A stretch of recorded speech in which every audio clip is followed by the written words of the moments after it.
Hello, I'm Melissa Griffith, President of the Board of Directors for the Chamber. We're here at the Coatesville Country Club today, getting ready for our annual Future Focus event.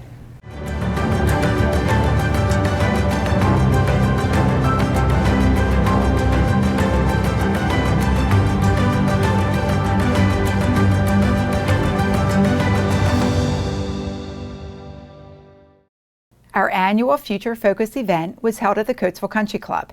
This event spotlights local businesses, developers, and organizations to give updates on how projects are creating growth in Chesco West. This would not have been possible without the support of our presenting sponsor, Meridian Bank. And it's really in our DNA of seeing growth happening in a certain area, and growth is it's not accidental. It takes planning, it takes collaboration. What I see looking around the room today is township managers, professionals, other bankers, government officials. So this is really fantastic. I think all of us want the same thing, which is the western part of our county to grow, thrive, and differentiate itself long term. Steve Orwaschel from Coventry Environmental explained what was involved with expanding their facility to their new location. The decision to get out on our own and own our own property really began to emerge by 2016. The growth was exciting. The growth was, we're outgrowing the rental. There are things you can only do in my industry if you're the owner of the property.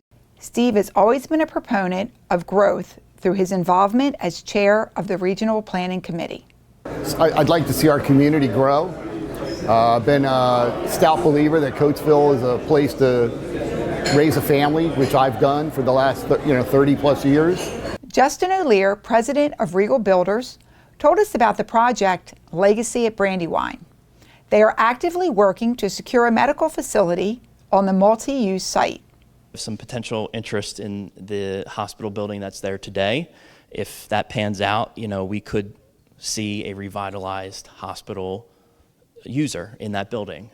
So we're close on the deal. We're excited. We're fingers crossed. We're hopeful that we could see a hospital user back in that building. And if that happens, activity breeds activity. We want medical, we want retail, we want residential, and it's close. It's accessible. It has its own exit off of 30 bypass. It's a great location. He also gave an update on the mainline healthcare facility off of 322 in Downingtown.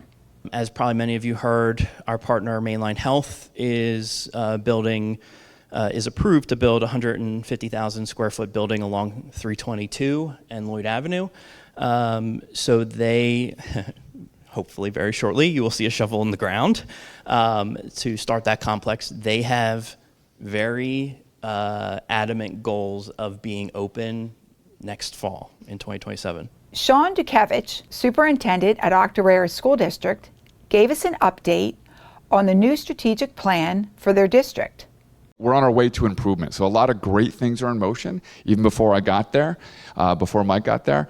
Just this past year, we concluded a realignment. So we've always had a K-2 building, and prior we had a 3-4, like a 3rd and 4th grade building, and then a 5th to 6th grade building, and then we had a 7th through 12th grade integrated junior senior high school. That model, a lot of transitions, a lot of changes for kids.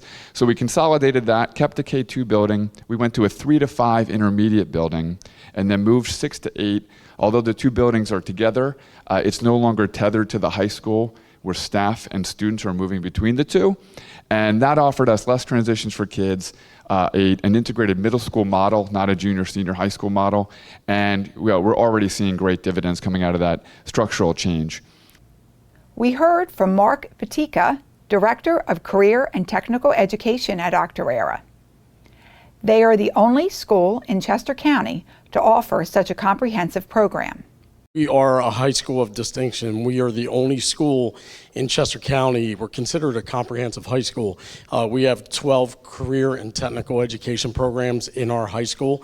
One of those programs is our Homeland Security and Protective Services program that runs out of the training campus over in South Coatesville, the public safety training campus, on Thursday of last week, and every school district's trying to figure this out.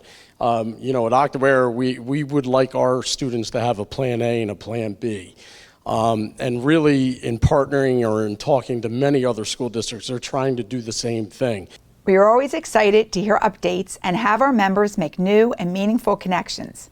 Reporting for Western Chester County Checks In, this is Alyssa Griffith. Thanks for watching.